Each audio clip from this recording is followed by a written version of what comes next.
Hi, everybody. Hello, sir. Oh, thank you, ma'am.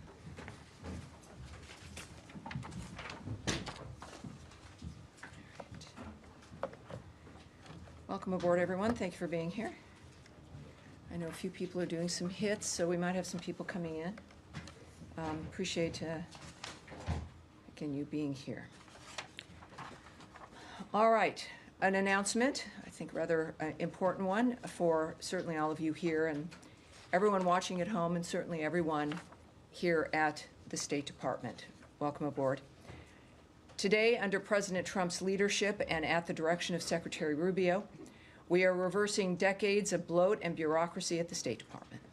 The Secretary announced a reorganization plan to build an America First State Department to meet the challenges of a new era.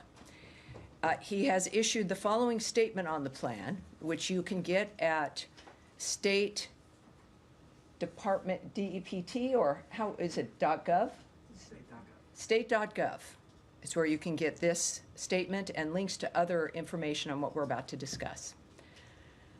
We are facing tremendous challenges across the globe to deliver on President Trump's America First foreign policy.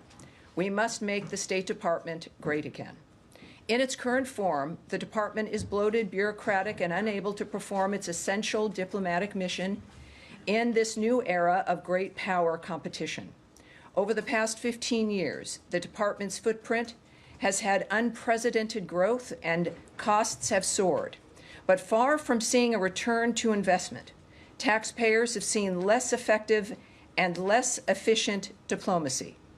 The sprawling bureaucracy created a system more beholden to radical political ideology than advancing America's core national interests. That is why today Secretary Rubio is announcing a comprehensive reorganization plan that will bring the department into the 21st century.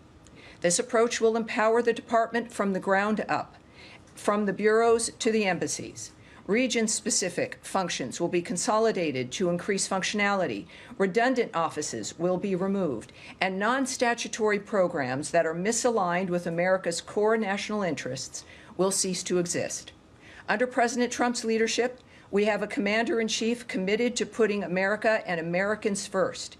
As his Secretary of State, Secretary Rubio, announces that he is in fact confident a reformed State Department will meet the moment and help make our country great once again. So the bottom line here is that these sweeping changes will empower our talented diplomats to put America and Americans first. It is also, I will remind, for those of you who are in the bullpen and those watching at home, as I've mentioned before, there's a number of journalists and organizations that are a member of our bullpen. They're people who cover the State Department and work here in the building. And we had a discussion earlier today with some more background on this, that also for State Department personnel, everyone in the building will be receiving, of course, this statement. And there's an opinion piece that is available from the Secretary at the new State Department Substack link. And that is statedept.substack.com. Is that it?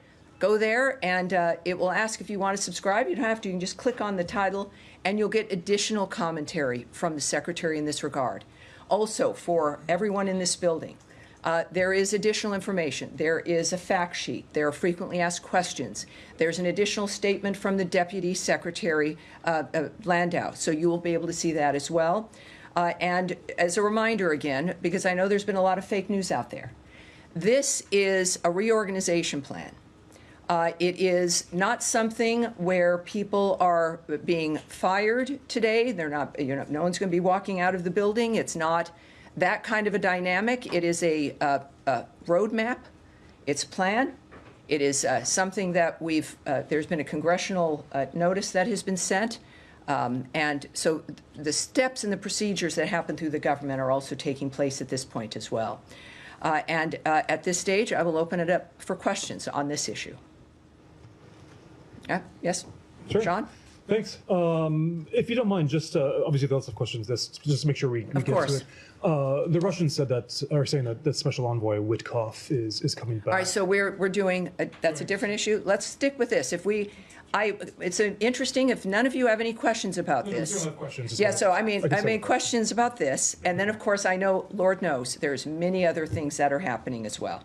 I guess, all right. Yes. Go ahead. Just on the hiring freeze and the way that this affects the folding in of USAID to Sure. the State Department, how, given the fact that these people are not considered State Department employees, what opportunities, if any, are going to be given to them to be able to reapply or Sure. not for their position? Sure. First of all, the USAID fold in, that in a way is kind of the genesis of this, right? We knew that was going to happen. USAID was going to become a part of the State Department. And in this framework, what you'll see, and it makes, I think, perfect sense, and people seeing this will see that it makes sense, is that instead of this monolithic entity that was, its own object in Washington, D.C., making decisions about aid and where the money would go, the usual experience, and I've experienced this with the Secretary's travels and his conversations with the leaders and also our own embassy and consulate staffs, is that you would have donations or funding for a project that the country itself was not interested in or did not want and had other needs, that the embassy staff or the ambassador was never consulted, that the opinions of the people who are working in the country were not consulted. So they would see money going into a nation, as an example, put in to fund something that was even, in some cases, detrimental to the nation that we were working with, or opposed by an ambassador, and yet there was no input and no action. In this particular kind of reorg, it's about consolidating things, right? Weaving certain offices into other bureaus, making situations smaller, reorganizing it, literally. And in that case, you will see the bureaus, which used to have a lot of power, but had really kind of lost that in a certain way through the giant bureaucracy that became evident through the 70s and 80s and 90s. And that you would have a dynamic now where the intention is, and described in this plan, to have each regional bureau have the element of the U.S. aid that is relevant to that bureau, so that they would be working together, and it would be a coalition, if you will, of ideas and minds and efforts to then also bring in and have the embassies, the ambassadors, and the governments who are working with having a say in making sure that the money that's donated is relevant to that nation, is relevant to the region. And that's what will be, that's where U.S. aid essentially is going, is into positions where, as I've mentioned to you, as we were doing our review of U.S. aid, is don't mistake a change for being for indicating something is gone or missing. That it was never about us abandoning our commitment to funding to any kind of life-saving efforts or our work with other nations in assisting them. But it was going to look different, and now it will. But it will not just look different, but it's actually going to be within a functional framework to make sure that any aid that goes out is aid that that we work with the nation on, that we work with the embassies on, and people on the ground with an interest who are stakeholders will have a say in that. I think that that's certainly a much more functional way to move foreign aid through. But on the employees themselves, sure. That were already sort of in limbo in terms of how their jobs Sure. were going to change when the department was going to be taking over Sure. USAID. Are those employees going to have the opportunities to apply for other positions? How many Well, people? some will. So again, this is a proposal. This obviously could change. But as you have offices that are cut, or even some bureaus that were set up for a specific situation that end up being cut entirely, that you will have people who then, Foreign Service officers, career workers, et cetera, being able to apply for something else. So these are, it's a dynamic where you've got a certain number of open seats that exist, and then people who, of course, will then be out of the seat where they were if, in fact, their office is cut or even folded in to another bureau. So these are, again, this is, again, a roadmap, and it's a dynamic, whereas we've said in the past certain dynamics where people, and this is new for me as somebody who's never worked for government, very much in a way like the military, where you can be working for the State Department, working in a specific, let's say, embassy overseas, and then that job ends, and then you come home and you get slotted into a new job. That, I think, for the American people, maybe for large corporations, that makes sense. But that's how it works here. When, of course, that's possible. So that is possible, and we will clearly watch that as it plays out. Oh, yes, sir. Thank you very much, Tammy. You said things will look different, and thank you for that response. But I think a lot of people around the world will be wondering what it is, especially perhaps in the Middle East, Africa, what it will actually mean for them on the ground. How will these changes take effect? Will we see offices over there that are being closed, consulates and so on? Can you talk a little bit about what people around the world can actually expect? Well, I can't speak to, it's a very separate issue, right? This is an organizational roadmap for this department here, right, in Washington, D.C. The arguments about what will occur in other countries, you're talking about embassies and consulates, that's not addressed here. It's not a factor that this reorg doesn't affect them, except, as I've mentioned, is more involvement, right? More direct, person-to-person framework as opposed to bureaucracy to bureaucracy. No more calling up USAID and going through, 17 messages and trying to get an answer back about what's happening with a certain grant or what's happening with a certain plan. That this is really, in a way that I think I've heard many people here note, including the Secretary and the Deputy Secretary, of returning the State Department to its traditional base, to the nature of human diplomacy, of getting things done, and my goodness, especially in the 21st century, that move so rapidly, faster than any other time in history. And this is what the State Department used to be able to do. It has grown, as the Secretary's statements indicated, quite bloated, unable to move, stuck in really just a bloated inability bureaucratically to make decisions or to get things done. And if decisions are made, the levels that have to be gone through extend the amount of time to where you can get a decision made. So I would say for embassies and consulates and the world itself, as they're already seeing when it comes to the way that President Trump operates, the way that Secretary Rubio operates, it's about faster results with, I think, a more nimble effort. All right. Yes, Humaira.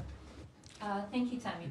So in the reorg, we see that the Undersecretary for Civilian Security, Democracy, Human Rights, as known as J inside the State Department, seems to have been eliminated, and some of the bureaus under that is being brought under different undersecretaries. But for example, Office of Global Criminal Justice, which works on monitoring atrocities overseas, which cooperates with different governments on war crimes accountability, seems to be completely eliminated. So I'm wondering, this undersecretariat was a place where U.S. basically did democracy and rights promotion globally. Mm-hmm. Does the new State Department under President Trump no longer sees that as a mission? Is that no longer a priority? Sure. Yeah. I mean, it's a legitimate question. Again, we've grown used to seeing something, and then that would indicate that's where that lives, and if that's gone, the effort is gone. You know, many times during the USAID argument, I've made that argument. Just because the USAID building was going to be something else doesn't mean, or that the certain aid was cut that was not aligned with our vision or President Trump's vision, doesn't mean that our commitment to foreign aid ended. So you're right. There are going to be certain offices and certain bureaus that are going to be gone or folded into other bureaus. I would say this is one of the most important aspects of this for everyone in the building and everyone watching at home. Because you might have had a specific bureau that dealt with a discrete issue, doesn't mean because it's now folded into another larger bureau, doesn't mean that it's gone or we don't care. It means that, in fact, certain issues deserve to be considered part, not like some specialized, separate, segregated interest. Why shouldn't that interest be in every bureau, right? If you've got bureaus that, and for people watching at home, as I mentioned, I think in my very first briefing, that the State Department isn't just a bunch of people at a desk looking at the internet and people figuring out what it is they want to say to a world leader. There's bureaus filled with people who care about the country, the State Department, and are experts, researchers, individuals who are committed to a certain region, who understand it, who have also, though, the relationships with people in the countries in that region. And then they inform us. They do the research. They inform me for this briefing. I go onto the screen, and it's every bureau in this building that has what we call lines, which is the information about what's happening on an issue. They tell me what those things are, why it matters, et cetera. So I come here, and a great deal of what I say to you, if not most, is from the body of knowledge from the people who work in this building, who are the Foreign Service officers, the career people, the civil service officers and workers who are here.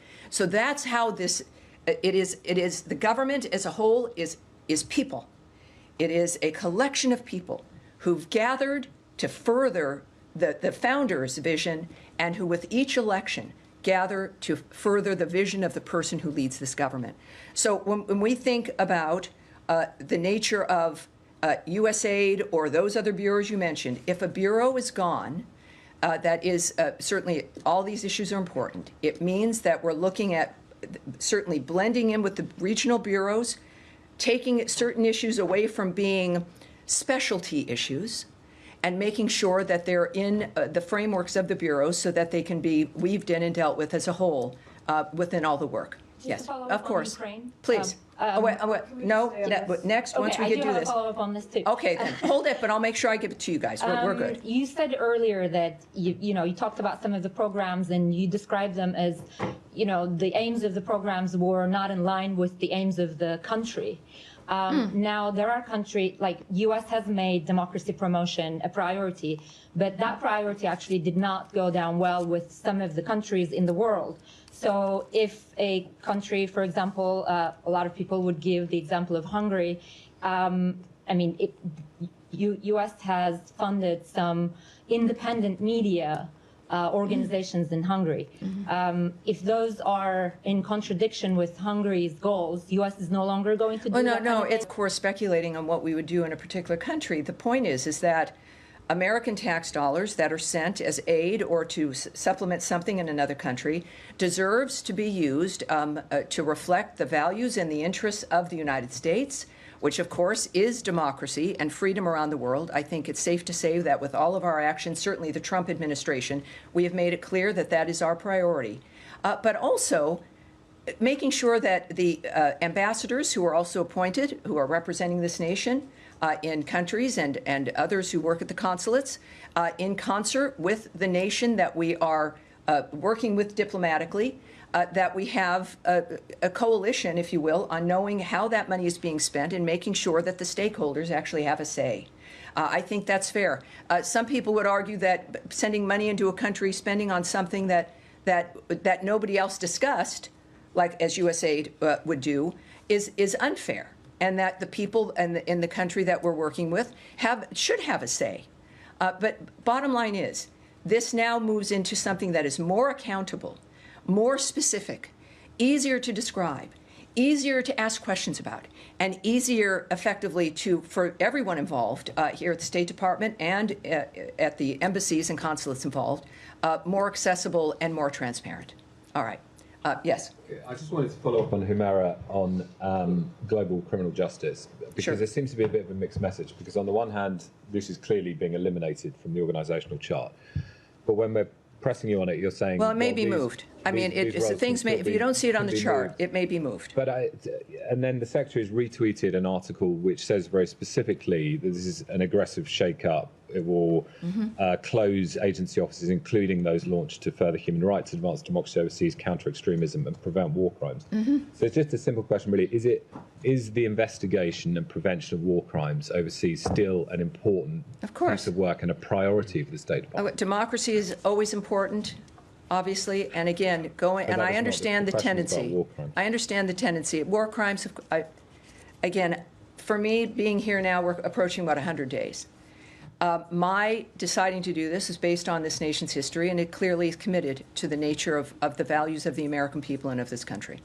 And just because, and this is why I think it's difficult to do, you've seen a bureau dedicated just to that, just because it has been folded into a different bureau or is an element underneath a different kind of office, and that particular bureau that was maybe specialized, which could be implemented in a better, more nimble, faster way, especially when we're talking about war crimes and things immediately that are moving on the ground. This is the kind of adjustment and reorganization that makes it better. And this will always be the argument. This will be seen. But it is, of course, those values that you know are American values remain. And while the approach or the bureaus or an office might be called something differently or even eliminated as an office, but is moved through the bureau as a whole, you'll see that the American approach to the world not only remains the same, but will be more obvious, more clear, more dynamic, and more active. Do you know where will that role move to? Because it's very hard to see in the chart, for example, on war crimes or global criminal justice, where that will now exist. Well, but again, this is a roadmap. It is a plan. This is something that in this process, and there's a process in this government, where there may be certain things that change. And there'll be a point where we're talking about implementation. So those details, this gives you, I think, a very good idea, transparently for everyone who's watching this, that this is a change. The issue is certainly, sometimes we all know that change is difficult. But in this particular case, it had to happen because of the bulk, because of the unsustainability of the size of the government. And that's why we're doing it. All right. Yes, sir. Thank you, Tammy. Two questions. I know this came up on different settings. Just want to make sure. It's the same issue. Yes. To Okay. get you on the record that this will not impact whatsoever when it comes to the department's reports on different issues like human rights, which appears to be Well, delaying look, this. I can't. I'm not going to speculate on whatsoever impact on how a report is issued, when it's issued, the content of the report, the nature of how our discussing human rights is done. I will not. All of that would require speculation here. Beyond, I think, the reorganization report. And my second question, I know that I can say a spokesperson's role will be promoted, congratulations on that, but I want to understand with the GEC, closure of GEC recently. GEC, yes. Engagement Center. Yes, no, And- that's a very and good also- question, yeah. And also, eliminating some of the fundings, like, grants to Moldova to fight against Well- the Russian disinformation. Is the issue of Russian disinformation or Chinese disinformation, is this something that you are concerned about, or are you out of business of combating it? Well, it's obvious that everyone's concerned about interference in elections. None of us want that, but of course the specifics of how a reorganizational roadmap is not going to, I'm not going to be able to answer the question about how that would be affected, of course. And your other question was? Chinese and Russian disinformation. No, there was a different one. And your office will be promoted. Well, it's moved. Yeah, and this is, I think, again, a bit in the weeds for the people at home. I mean, there's an organizational chart. My office is now answerable to the secretary, which, of course, all of you probably already presume that that's true. But now, technically, it sits within that umbrella. So nothing has really changed in that regard, except it's a little bit more specific and obvious when it comes to the nature of my work. Can we come back to later on Ukraine? Well, forgive me. I'm going to move on. I was also going to answer your first question, which GEC. The GEC. Thank you. He remembered. In fact, that's a good question because things beyond this roadmap will also happen. That bureau has been eliminated. Things will change in the State Department separate from this roadmap. That bureau, which had been ordered to be removed last fall, what they did is they changed its name and moved people.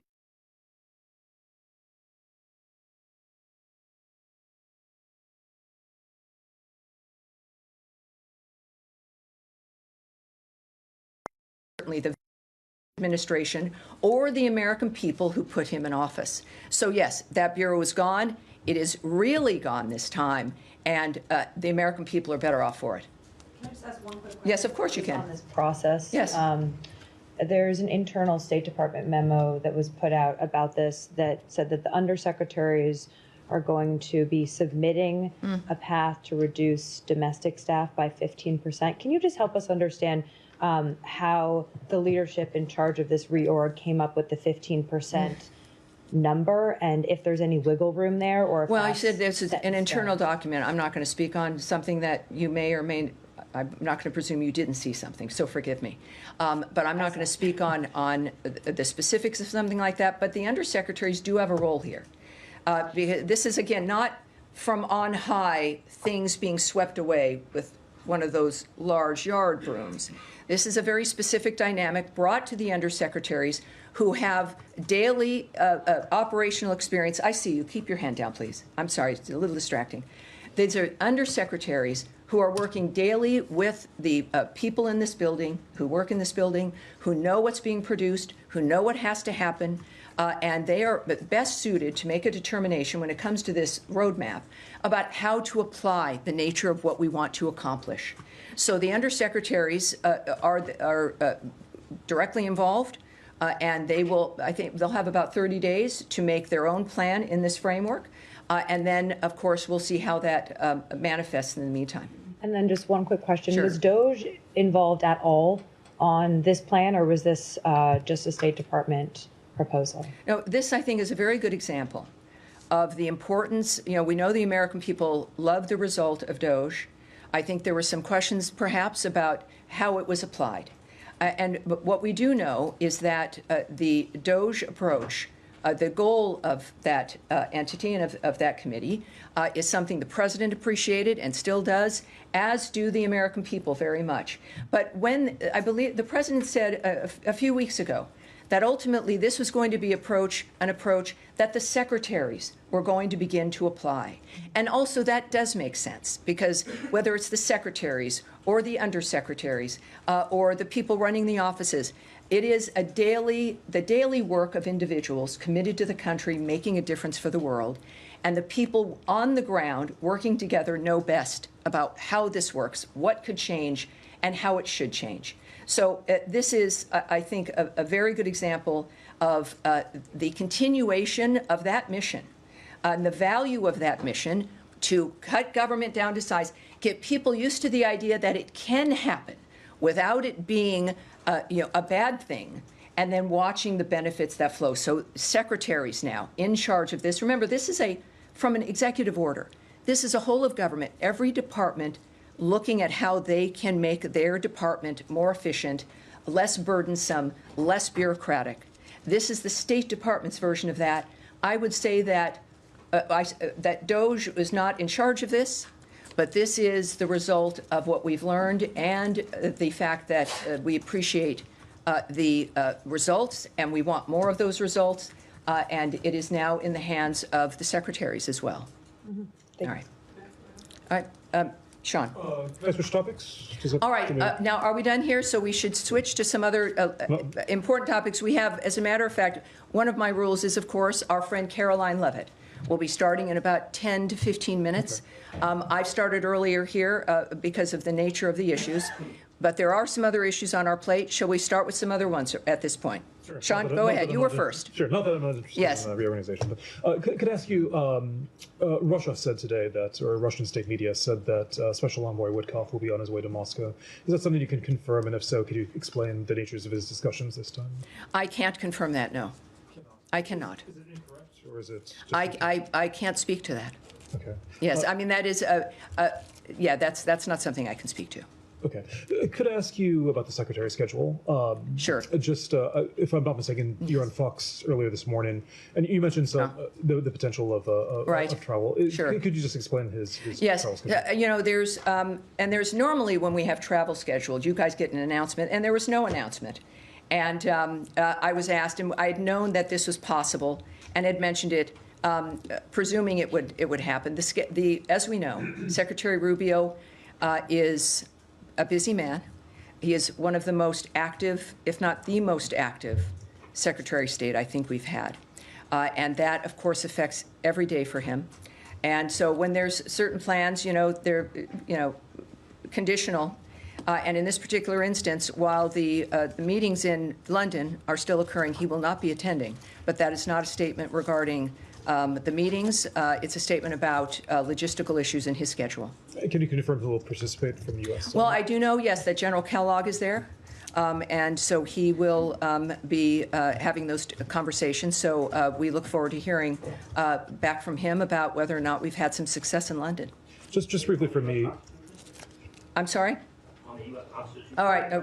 You know what? That is another issue, and I will get back to you in a moment, but we've had several other people who've been waiting to deal with that. But let me, I think that's all I can say to you about London at this point. Just briefly, the Secretary on Friday said that essentially that we're going to see within days whether it's his exact words, whether it's possible to go forward with negotiating an end to the war. Is that something that General Kellogg is going to be looking at now? Is this really the time? Well, what we all look to is President Trump's approach. President Trump has expressed optimism about what's possible. And of course, he has great envoys and a great Secretary of State who's been moving through to determine if that is in fact the case. President Trump wants this to be solved diplomatically. Obviously, he does not, and does not believe, like when it comes to certainly Ukraine and Russia, they've said multiple times, both of the Secretary and the President have said that this cannot be won militarily. And so they want diplomacy to work. The Secretary said a few weeks ago at NATO that it was a few weeks where we would determine as we look to Russia based on their actions, not their words. And of course, now a few weeks have gone by and we are in London. And I think it's about what will be reported, which we will know soon. But then that is also the good news about being the Secretary of State, is that he is the one who sees everything, can make the assessment of everything that's on the ground. And of course, in partnership with the President, who is the visionary and the decider, that will make a determination about whether or not peace is possible. Yes, ma'am. Thank you so much, Tammy. The President of Colombia, Gustavo Petro, is claiming that he no longer has a visa to travel to the United States. Can you confirm that report and explain the justification, if he's right or not? Well, I can't do that. Of course, we don't speak about direct individual visa issues. Visa records are confidential for everyone. But we are aware of the reports. We're aware of what he said. What I can say is that our two countries have had opportunities to create a brighter future for our citizens through efforts aimed at targeting violent drug cartels that are now poisoning our citizens and destabilizing our region, creating economic opportunities that advance prosperity, and ending the regional crisis of illegal immigration. So that's what I know about our two countries. His comments are not something that I'll remark on. Can that? All right. Yes, sir. Yeah, thank you. I have a question about the Iranian talks. I'm sorry, about the Iranian talks. Do you have any updates about the third round with the Iranian, and how do you see the Iranian engagement with Russia and China when they are updating them and talking and meeting with them about the negotiations that they have with you? And will there be the next round direct talks with them, or it's indirect still? Well, again, these are diplomatic missions. I know I speak often. I have to say no to you when it comes to the questions you ask because you're looking for some details, I understand, about the nature of what may or may not happen in an issue that the world cares about. But if it involves, of course, negotiations, diplomatic considerations, diplomatic conversations here between American leaders, I'm not going to remark on that. As far as what might be next, I have nothing new to report to you at this point. All right. Yes. The Diplomatic Security Service says it's been assisting the Virginia Homeland Security Task Force in arresting undocumented migrants and some people who are connected to transnational gangs. I wonder if you could say more about the decision to have DSS jump in there and whether you expect this collaboration to be ongoing and if there's any concern that this will detract from the original mission. Well, good question, if that's accurate. And so I need to check. We'll take that back, and I'll get back to you on that. And your question is going to be the last one because we are just a few minutes to 1 o'clock. Thank you, everyone. We will have, I do want to let you know also for Thursday, my principal deputy, Tommy Pigott, will be briefing you for the first time. So that will be fun on Thursday. It's very, very exciting time. Thank you, everyone. Appreciate it. Thank you. Have a great rest of your day. Yeah.